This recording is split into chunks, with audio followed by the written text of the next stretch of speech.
ಬರಿಬೇಕಾದ್ರೆ ಆತನು ಹೇಳ್ತಾನೆ, ಅಪೊಸ್ತಲನಾದ ಪೌಲು, ನಾವು ನಮ್ಮನ್ನು ತಿರುಗಿ ಹೊಗಳಿಕೊಳ್ಳುವುದಕ್ಕೆ ಪ್ರಾರಂಭಿಸುತ್ತೇವೋ? ಅಲ್ಲಿ ಕ್ವಶನ್, ಅಲ್ಲಿ ಒಂದು ಪ್ರಶ್ನೆ ಐತಿ. ಅಂದ್ರೆ ನಾವು ನಮ್ಮನ್ನ ತಿರುಗಿ ಹೊಗಳಿಕೊಳ್ಳುವುದಕ್ಕೆ ಪ್ರಾರಂಭಿಸುತ್ತೇವೋ ಇಲ್ಲವೇ? ಕೆಲವರಿಗೆ ಬೇಕಾಗಿರುವ ಪ್ರಕಾರ ನಿಮಗೆ ತೋರತಕ್ಕ ಯೋಗ್ಯತಾ ಪತ್ರಗಳನ್ನು ನಮಗೆ ಅಗತ್ಯವೋ ಅಂತ, ಅಥವಾ ಅಂಥ ಪತ್ರಗಳನ್ನು ನಿಮ್ಮಿಂದ ಕೊಂಡುಕೊಳ್ಳಬೇಕೋ ಅಂತ ಹೇಳ್ತಿದ್ದಾನೆ. ಒಂದು, ನಾವೆಲ್ಲರೂ ತಿರುಗಿ ನಾವು ಈ ವಿಷಯಗಳು ಮಾತನಾಡುವಾಗ ಹೇಳುವಾಗ ನಮ್ಮನ್ನು ನಾವು ಹೊಗಳಿಕೊಳ್ತಿದ್ದೀವ? ಇಲ್ಲ ಅಂತ ಹೇಳ್ತಾನೆ. ಎರಡನೇದಾಗಿ ಏನು ಹೇಳ್ತಾನೆ ಅಂದರೆ, ಅಲ್ಲಿ ಇಲ್ಲವೇ ಕೆಲವರಿಗೆ ಬೇಕಾಗಿರುವ ಪ್ರಕಾರ ನಿಮಗೆ ತೋರತಕ್ಕ ಯೋಗ್ಯತಾ ಪತ್ರಗಳು ನಮಗೆ ಅಗತ್ಯವೋ? ಪತ್ರ ಅಂದರೆ ಏನು? ನಮ್ಮ ಬಗ್ಗೆ ಒಳ್ಳೆತನಕ್ಕೆ ತಿಳಿಸುವಂಥ ಮಾತುಗಳು. ಅಲ್ಲೆಲೂಯಾ. ಹಾಗಾಗಿದ್ದೇನೆ ನಮಗೆ ಪತ್ರಗಳು ನೋಡುವಾಗ, ಈಗಿನ ಕಾಲದಲ್ಲಿ ಪತ್ರಗಳು ನಮ್ಮನ್ನು ಗುರುತಿಸ್ತವೆ. ಅಂದರೆ ಆ ಒಂದು ಕಂಪ್ನಿಗೆ ನಾವೇನಾದ್ರು ಕೆಲಸ ಕಾರ್ಯಗಳಿಗೆ ಹೋಗುವಾಗ, ಅಥವಾ ಗೌರ್ಮೆಂಟ್ ಯಾವುದಾದ್ರು ಕೆಲಸ ಕಾರ್ಯಗಳು ಕರೆಯುವಾಗ, ನಾವು ಅರ್ಜಿ ಹಾಕುವಾಗ ನಾವು ಎಷ್ಟು ಓದಿದ್ದೀವಿ, ನಾವು ಎಷ್ಟು ಅಂಕವನ್ನು ತೆಗೆದುಕೊಂಡಿದ್ದೀವಿ, ನಾವು ಯಾವ ಒಂದು ಪ್ರಮಾಣ ಪತ್ರಗಳು ತೆಗೆದುಕೊಂಡು, ಅವೆಲ್ಲವನ್ನು ನಾವು ಏನು ಮಾಡಬೇಕು? ಅವರಿಗೆ ಪತ್ರಗಳು ಕೊಡಬೇಕಾಗಿರ್ತದೆ. ಅದು ಯೋಗ್ಯತಾ ಪತ್ರ. ಇವರು ಇಂಥ ಎಜುಕೇಷನ್ ಮಾಡಿದ್ದಾರೆ, ಇಂಥ ಪದವಿಯನ್ನು ಪಡೆದಿದ್ದಾರೆ, ಇವರು ತೆಗೆದುಕೊಂಡಂಥ ಸಬ್ಜೆಕ್ಟ್ ಇದಾಗಿದೆ ಅಂತೇಳಿ ಅವ್ರು ನೋಡಿ ಅದಕ್ಕೆ ಯೋಗ್ಯವಾಗಿದ್ದ ಕೆಲಸವನ್ನು ಅವ್ರಿಗೆ ಬೇಕಾದ್ರೆ ನಿಮ್ಮನ್ನು ಅಪಾಯಿಂಟ್ ಮಾಡ್ಕೊತಾರೆ, ಇಲ್ಲ ಅಂತಂದ್ರೆ ಬೇರೆಯವರಾಗಿದ್ದಾರೆ ಅಂತೇಳಿ ಇದು ಮಾಡ್ತಾರೆ. ಅದಕ್ಕೆ ಆ ಪತ್ರಗಳು ಬೇಕಾಗಿದೆ. ಸಭೆಗಳಲ್ಲೂ ಕೂಡ ಇವತ್ತು ಏನಾಗಿದೆ ಅಂತಂದ್ರೆ, ಸಭೆಗಳಲ್ಲಿ ಕೆಲವೊಂದು ಸಂಸ್ಥೆಗಳಲ್ಲಿ ಅಪಾರ್ಟ್ಮೆಂಟ್ ಆಗಲಿಕ್ಕೆ, ಅಂದರೆ ಆ ಸಭೆಗಳಲ್ಲಿ ಸೇವೆ ಮಾಡುವುದಕ್ಕಾಗಿದ್ದೇನೆ ಕೆಲವರಿಗೆ ಬೈಬಲ್ ಕಾಲೇಜ್ ಮುಗಿಸಿರುವಂಥ ತರಬೇತಿಗಳ ಸರ್ಟಿಫಿಕೇಟ್ ಇರಬೇಕು. ಥಿಯಾಲಜಿ ಆಗಿರ್ಬೋದು, BTH ಆಗಿರ್ಬೋದು, MTH ಆಗಿರ್ಬೋದು, ಡಾಕ್ಟರೇಟ್ ಆಗಿರ್ಬೋದು, ಇವೆಲ್ಲ ಓದಿದಂಥ ಯಾವ ಕಾಲೇಜಲ್ಲಿ ಓದಿದಿ ಅನ್ನೋದು ಭಾಳ ಮುಖ್ಯ. ಆ ಸರ್ಟಿಫಿಕೇಟ್ ಭಾಳ ವ್ಯಾಲ್ಯೂ ಆಗಿರಬೇಕು. ಇಂಗ್ಲೀಷ್ ಮೀಡಿಯಮಲ್ಲಿ ಓದಿರೋದ, ಕನ್ನಡ ಮೀಡಿಯಮ, ಇವೆಲ್ಲವೂ ಕೂಡ ಅದು ಇಂಟರ್ನ್ಯಾಷನಲ್ ಸಂಬಂಧಪಟ್ಟಂಥ ಸರ್ಟಿಫಿಕೇಟಾ ಎಂಬುದಾಗಿ ಅವೆಲ್ಲವನ್ನು ನೋಡ್ತಾರೆ. ಆದ್ದರಿಂದ ಆ ಸರ್ಟಿಫಿಕೇಟ್ಗಳು ಕೆಲವು ಸಭೆಗಳಿಗೆ ಸೇವಕರಾಗಿ ಅಪಾಯಿಂಟ್ಮೆಂಟ್ ಆಗಲಿಕ್ಕೆ, ಸೇವಕರಾಗಿದ್ದೇನೆ ಅಲ್ಲಿ ಅಪಾಯಿಂಟ್ಮೆಂಟ್ ಆಗಿ ಕೊಡುವಂಥ ಸಂಬಳಕ್ಕಾಗಿದ್ದೇನೆ, ಅಲ್ಲಿ ಇರುವಂಥ ವಿಶ್ವಾಸಿಗಳನ್ನು ದೇವರ ಸೇವೆಯಲ್ಲಿ, ದೇವರ ಕಾರ್ಯಗಳಲ್ಲಿ ಬೆಳೆಸುವುದಕ್ಕಾಗಿ, ಅವ್ರಿಗೆ ಸುವಾರ್ತೆ ಸಾರೋದಕ್ಕಾಗಿ, ದೇವರ ವಾಕ್ಯವನ್ನು ಭಾನುವಾರ ಬೋಧಿಸೋದಕ್ಕಾಗಿ ಕೆಲವು ಸೇವಕರುಗಳನ್ನು ಅಪಾಯಿಂಟ್ಮೆಂಟ್ ಮಾಡಿಕೊಳ್ಳುವಂಥ ಸಂಸ್ಥೆಗಳಿವೆ. ಅವುಗಳಿಗೆ ಬೇಕಾಗಿರೋದೇನೋ ಸರ್ಟಿಫಿಕೇಟ್ ಬೇಕು. ಇವರು ಬೈಬಲ್ ಕಾಲೇಜು ಥಿಯಾಲಜಿ ಮಾಡಿದ್ದಾರೆ ಇಲ್ಲ ಅನ್ನೋದಕ್ಕೆ. ಈ ಲೋಕ ಕೂಡ ಹಾಗೆ ನೋಡ್ತದೆ. ಆದರೆ ಆತ್ಮಿಕವಾಗಿ ಬರಬೇಕಾದ್ರೆ ಸರ್ಟಿಫಿಕೇಟ್ ಉಪಯೋಗವಾಗಿರಕ್ಕಿಲ್ಲ. ಅಲ್ಲೆಲೂಯಾ. ಯಾಕಂದ್ರೆ ಸರ್ಟಿಫಿಕೇಟು ಅಂದ್ರೆ ದೇವರೇ ನಮಗೆ ಯೋಗ್ಯತಾ ಪತ್ರವಾಗಿದ್ದಾನೆ, ದೇವರೇ ಸರ್ಟಿಫಿಕೇಟ್ ಆಗಿದ್ದಾನೆ, ಪವಿತ್ರಾತ್ಮನೇ ನಮ್ಮನ್ನ ಸೇವೆಗಾಗಿ ನೇಮಿಸಲ್ಪಟ್ಟಿರ್ತಾನೆ. ಹಾಗಾಗಿ ದೇವರು ಕೆಲವರನ್ನ ಹಾಗೆ ನೇಮಿಸಿರ್ತಾನೆ ಸೇವೆಗೆ. ಕೆಲವರು ಸೇವಕರು ತರಬೇತಿಗಳು ತೆಗೆದುಕೊಂಡು ಆ ಪ್ರಮಾಣ ಪತ್ರಗಳನ್ನ ಇಟ್ಟುಕೊಂಡು ಬಂದು ಅಪಾರ್ಟ್ಮೆಂಟ್ ಆಗಿದ್ದೇನೆ ಸೇವೆಗಳನ್ನ ಮಾಡೋರಾಗಿರ್ತಾರೆ. ಕೆಲವರು ತರಬೇತಿಗಳನ್ನ ತೆಗೆದುಕೊಂಡು ಬಂದು ದೇವರ ಆತ್ಮನ ನಡೆಸುವಿಕೆ ಮೂಲಕವಾಗಿ ಇಂಡಿಪೆಂಡೆಂಟ್ ಆಗಿ ಅಥವಾ ಇತರ ಕಾರ್ಯಗಳಲ್ಲಿ ಕೂಡ ಅವರು ಸೇವೆಗಳನ್ನ ಮಾಡುವವರಾಗಿರ್ತಾರೆ. ಆದರೆ ಆ ಸರ್ಟಿಫಿಕೇಟ್ ಎಲ್ಲ ಕಾರ್ಯ ಆತ್ಮಿಕವಾಗಿ ಉಪಯೋಗ ಆಗ್ತದೆ ಅಂತ ಹೇಳಕ್ಕಾಗಲ್ಲ. ಕೆಲವು ಸರ್ಟಿಫಿಕೇಟ್ಗಳು ಉಪಯೋಗ ಆಗ್ತವೆ, ಆದರೆ ಕೆಲವು ಸರ್ಟಿಫಿಕೇಟ್ಗಳು ಉಪಯೋಗ ಆಗಲ್ಲ. ಆದರೆ ಸಭೆಗೆ ಬರುವಂಥ ವಿಶ್ವಾಸಿಗಳಿಗೂ ಸರ್ಟಿಫಿಕೇಟ್ ಭಾಳ ಮುಖ್ಯ.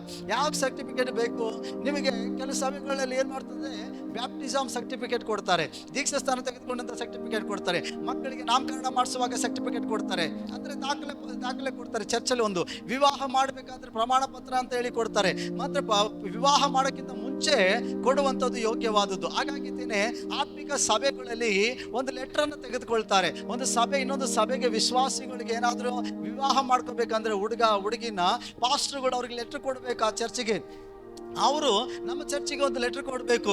ಈ ಹುಡುಗಿ ಹೆಂಗೆ, ಈ ಹುಡುಗಿ ಯೋಗ್ಯವಾಗಿದ್ದಾಳೆ, ನಮ್ಮ ಚರ್ಚಲ್ಲಿರುವಂಥ ಹುಡುಗಿ ಅವ್ರ ತಂದೆ ತಾಯಿ ಎಲ್ಲ ರಕ್ಷಣೆ ಒಂದಿಷ್ಟು ವರ್ಷ ಆಗೈತೆ, ದೈವ ಭಯಭಕ್ತಿಯಲ್ಲಿದ್ದಾರೆ, ಪ್ರಾರ್ಥನೆಯಲ್ಲಿದ್ದಾರೆ, ಪರಿಶುದ್ಧತೆಯಲ್ಲಿದ್ದಾರೆ, ಹೀಗಿದ್ದಾರೆ. ನಿಮ್ಮ ಕುರಿತು ಸಭೆ ಸಾಕ್ಷಿ ಕೊಡಬೇಕು. ನಿಮ್ಮ ಕುರಿತಾಗಿ ಸಭೆ ಒಂದು ಲೆಟರ್ ಕೊಡಬೇಕು. ಅದು ಯೋಗ್ಯತಾ ಪತ್ರ.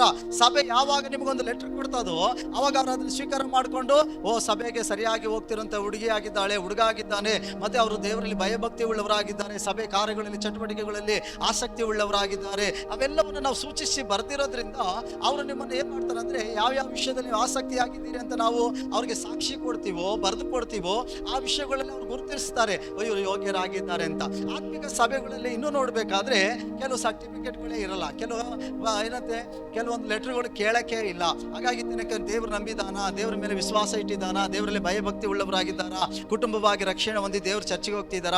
ಆತ್ಮಿಕವಾಗಿ ನಾವು ನೋಡಿದ್ದೇನೆ, ಪ್ರಾರ್ಥಿಸಿದ್ದೇನೆ, ಒಪ್ಕೊಂಡ್ರ ಹುಡುಗ ಹುಡುಗಿ ತಂದೆ ತಾಯಿ ಒಪ್ಕೊಂಡ್ರ, ನಾವು ಆಯ್ತು ಅಂತ ಮಾಡ್ತೀವಿ. ಕೆಲವು ಒಂದು ಸಭೆಗಳು ಲೆಟರ್ಗಳನ್ನ ಕೇಳ್ತಾರೆ. ಹಾಗಾಗಿ ನಮ್ಮ ಸಭೆಯಿಂದ ನಾವು ಲೆಟರ್ ಕೊಡ್ತೀವಿ. ಅದಕ್ಕಾಗಿ ತಂದೆ ತಾಯಿಗಳಾಗಿರ್ಬೋದು, ಯೌವನಸ್ಥ ಮಕ್ಕಳಾಗಿರ್ಬೋದು, ಈಗ ನೀವು ಹೆಂಗೆ ಬೇಕಾಗಿ ನಡೆದ್ರೆ ನಾಳೆ ದಿನ ವಿವಾಹ ನೀವು ಚರ್ಚೆಲೇ ಮಾಡ್ಕೊಳ್ಬೇಕು ನಿಮ್ಮ ಮಕ್ಕಳದ್ದು, ಅಥವಾ ನೀವು ಮದುವೆ ಚರ್ಚೆಲೇ ಮಾಡ್ಕೋಬೇಕಂದ್ರೆ ಯೋಗ್ಯತಾ ಪತ್ರ ನಾವು ಕೊಡ್ಬೇಕಾಗಿರ್ತದೆ. ನಿಮಗೆ ಒಂದು ಲೆಟರ್ ಕೊಡ್ಬೇಕಾಯ್ತದೆ.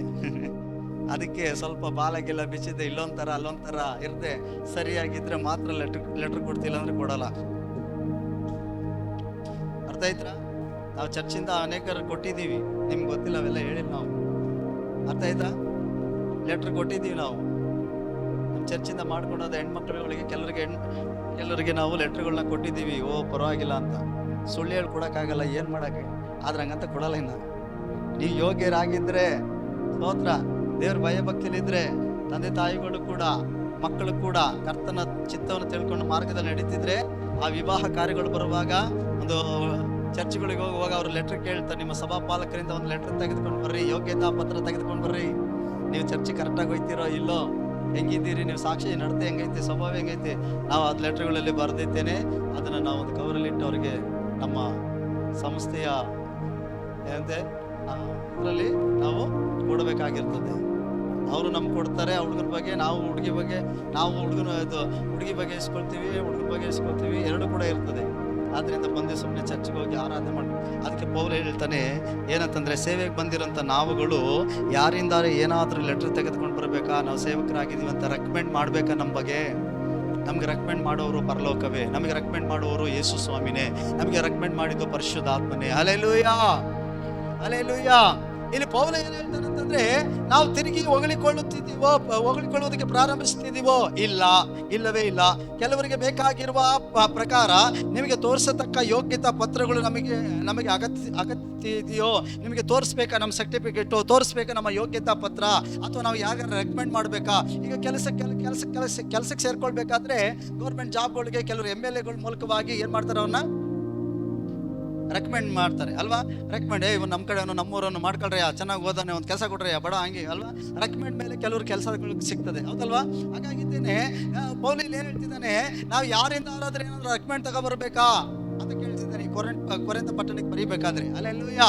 ಹಾಗಾಗಿದ್ದೇನೆ ದೇವರ ವಾಕ್ಯ ಹೇಳ್ತದೆ, ನಾವು ಯಾರಿಂದಾದ್ರೂ ಇದು ಏನಂತೆ, ದೊಡ್ಡ ಪಾಸ್ಟ್ರಿಂದನೋ, ಬಿಷಪ್ ಇಂದನೋ, ಯಾವುದೋ ಪೋಪ್ ಇಂದನೋ, ಅಥವಾ ಯಾರಿಂದ ನಾವು ಯೋಗ್ಯತಾ ಪತ್ರ ತಗೊಬರ್ಬೇಕಾ, ಅವರಿಂದ ಲೆಟರ್ ತಗೊಬರ್ಬೇಕಾ, ಇವ್ರು ಒಳ್ಳೆ ಪಾಸ್ಟ್ರು, ಒಳ್ಳೆ ಸೇವೆ ಮಾಡ್ತಿದ್ದಾರೆ, ಇವರು ದೇವರ ಆತ್ಮನಿಂದ ಕರೆಯಲ್ಪಟ್ಟವರು, ಅಥವಾ ಇಲ್ಲ ಹೌದು ಹಿಂಗೆ ಹೆಂಗೆ ಅಂತ ನಿಮ್ಗೆ ತೋರಿಸ್ಬೇಕಾ ಅಂತ ಹೇಳ್ತಿದ್ದಾನೆ. ನಮ್ಮ ಯೋಗ್ಯತಾ ಪತ್ರ ಏನಪ್ಪಾ ಅಂತಂದ್ರೆ ದೇವರೇ ಅಂತ ಹೇಳ್ತಾನೆ. ಹಲ್ಲೆಲೂಯಾ. ನಮ್ಮ ಪತ್ರ ಯಾರಪ್ಪ ಅಂದ್ರೆ ನೀವೇ ನಮ್ಮ ಯೋಗ್ಯತಾ ಪತ್ರ ಅಂತ ಹೇಳ್ತಿದ್ದಾನೆ. ಯಾಕಂದ್ರೆ ನಾವು ದೇವರ ಆತ್ಮನಿಂದ ಕಳಿಸಲ್ಪಟ್ಟವರಾಗಿದ್ದ ಪ್ರಾರ್ಥಿಸ್ತಾ ಇರೋದ್ರಿಂದ ನಮ್ಮ ಪ್ರಾರ್ಥನೆಗಳು ಕೇಳಿ, ನಮ್ಮ ಪ್ರಸಂಗಗಳು ಕೇಳಿ, ಇವತ್ತು ನೀನು ರಕ್ಷಿಸಲ್ಪಟ್ಟಿದ್ದಿ, ನಿನ್ನ ಜೀವಿತಗಳು ಬದಲಾಗ್ತೈತೆ, ನಿನ್ನ ಆತ್ಮಿಕದಲ್ಲಿ ಬದಲಾವಣೆಗಳು ಕಾಣ್ತೈತೆ, ನಿನ್ನ ಕುಟುಂಬಗಳಲ್ಲಿ ಬದಲಾವಣೆ ಕಾಣ್ತಿದೆ ಅಂದ್ರೆ ಅದು ದೇವರ ಆತ್ಮನು ನಮ್ಮನ್ನ ಈ ಸೇವೆಗೆ ನೇಮಿಸಿದೆ, ಗುರುತಾಗಿದೆ. ನಮ್ಮ ಯೋಗ್ಯತೆ ಪತ್ರ ನಾವು ಯಾವುದೋ ಬಿಷಪ್ ಇಂದನೋ, ಪಾಸ್ಟ್ ಇಂದನೋ, ಅಥವಾ ಯಾವುದೋ ಬೈಬಲ್ ಕಾಲೇಜಿನಿಂದ ತೆಗೆದುಕೊಂಡು ಬರಬೇಕಾಗಿರೋ ಯೋಗ್ಯತಾ ಪತ್ರಗಳಲ್ಲ, ಅಥವಾ ಯಾರೋ ಒಂದು ಏನಂತೆ MLAನೋ ಗೌರ್ಮೆಂಟೋ ನಮಗೆ ಯೋಗ್ಯತಾ ಪತ್ರ ಕೊಡಬೇಕಾಗಿಲ್ಲ, ಇವರು ಸೇವೆ ಮಾಡ್ಬೋದು, ಇವರು ಪಾಸ್ಟರ್ ಆಗಿದ್ದಾರೆ ಅಂತ. ನಮ್ಮ ಯೋಗ್ಯತಾ ಪತ್ರ ಯಾರಂದ್ರೆ ನೀವೇ.